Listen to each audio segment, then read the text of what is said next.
បាទសួស្តីបងប្អូនទាំងអស់គ្នាអញ្ចឹងថ្ងៃនេះយើងមានពេលទំនេរយើងមកគប់ត្រីលេងទាំងអស់គ្នា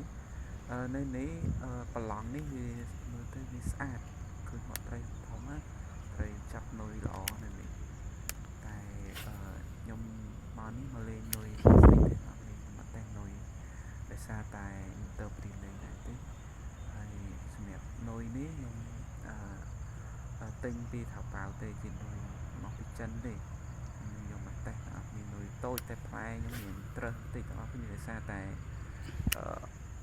ទៅព្រៀនលេងយើងអត់ទាន់ច្បាស់បងយើងដឹងថានុយផ្លាស្ទិក 7cm គួរលេងផ្លែលេងបានបងអាចជួយប្រាប់ផងដោយសារតែដៃថ្មីដែរចឹងអត់ទាន់ស្គាល់ប្រភេទនុយឲ្យច្បាស់ទេចឹងអានេះខ្ញុំមករៀនលេងសាកល្បងទេបងបាទទាំងអស់គ្នាអញ្ចឹងឥឡូវនេះ